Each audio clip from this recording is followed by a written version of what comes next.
राधे राधे दोस्तों, कृष्ण शरणार्थी चैनल पर आप सबका स्वागत है। आज हम आपको इंदिरा एकादशी की व्रत कथा सुनाएंगे। पहले हम जान लेते हैं इंदिरा एकादशी कब है। ज्योतिष पंचांग के अनुसार अश्विन माह के कृष्ण पक्ष की एकादशी तिथि 16 सितंबर को देर रात 12:21 पर शुरू होगी और 17 सितंबर को देर रात 11:39 पर समाप्त होगी। ऐसे में उदय तिथि के अनुसार 17 सितंबर को इंदिरा एकादशी मनाई जाएगी। इंदिरा एकादशी व्रत कथा। धर्मराज युधिष्ठिर कहने लगे कि हे भगवान, अश्विन कृष्ण एकादशी का क्या नाम है, इसकी विधि तथा फल क्या है, सो कृपा करके कहिए। भगवान श्री कृष्ण कहने लगे कि इस एकादशी का नाम इंदिरा एकादशी है। ये एकादशी पापों को नष्ट करने वाली तथा पितरों को अधोगति से मुक्ति देने वाली होती है। हे राजन, ध्यान पूर्वक इसकी कथा सुनो। इसके सुनने मात्र से ही वायपे यज्ञ का फल मिलता है। प्राचीन काल में सतयुग के समय में महेशमती नामक एक नगरी में इंद्रसेन नाम का एक प्रतापी राजा धर्म पूर्वक अपनी प्रजा का पालन करते हुए शासन करता था। वह राजा पुत्र पौत्र और धन आदि से संपन्न और विष्णु भगवान का परम भक्त था। एक दिन जब राजा सुख पूर्वक अपनी सभा में बैठा था तो आकाश मार्ग से महर्षि नारद उतरकर उसकी सभा में आए। राजा उन्हें देखते ही हाथ जोड़कर खड़ा हो गया और विधि पूर्वक आसन व अर्घ दिया।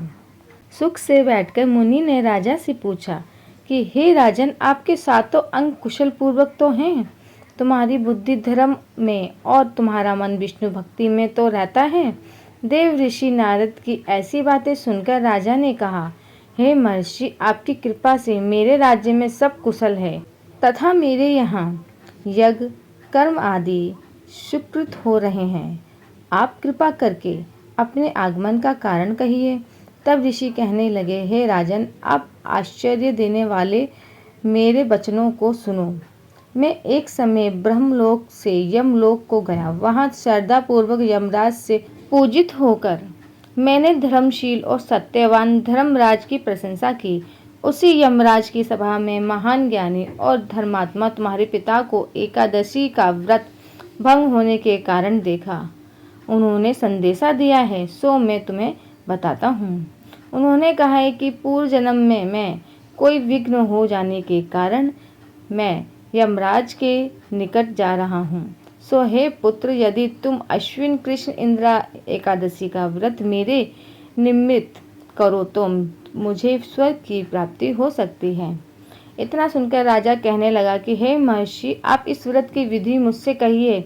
नारद जी कहने लगे, अश्विन माह की कृष्ण पक्ष की दशमी के दिन प्रातःकाल श्रद्धा पूर्वक स्नान आदि से निवृत्त होकर पुण्य दोपहर को नदी आदि में जाकर स्नान करें। फिर श्रद्धा पूर्वक पितरों का श्राद्ध करें और एक बार भोजन करें। प्रातःकाल होने पर एकादशी के दिन दातुन आदि करके स्नान करें। फिर व्रत के नियमों का भक्ति पूर्वक ग्रहण करता हुआ प्रतिज्ञा करें कि मैं आज संपूर्ण भोगों का त्याग कर निराहार एकादशी का व्रत करूंगा। हे अच्युत्य, हे पुंडरीकाक्ष, मैं आपकी शरण में हूँ, आप मेरी रक्षा कीजिए। इस प्रकार नियम पूर्वक शालिग्राम की मूर्ति के आगे विधि पूर्वक श्राद्ध करके योग्य ब्राह्मणों को फलाहार का भोजन कराएं और दक्षिणा दे। पितरों के श्राद्ध से जो बच जाए उसको सूंघकर गो को दे तथा धूप दीप गंध पुष्प नैवेद्य आदि सब सामग्री से ऋषिकेश भगवान का पूजन करें। रात में भगवान के निकट जागरण करें। इसके पश्चात द्वादशी के दिन प्रातःकाल होने पर भगवान का पूजन करके ब्राह्मणों को भोजन कराएं। भाई बंधुओं स्त्री और पुत्र सहित आप भी मौन होकर भोजन करें।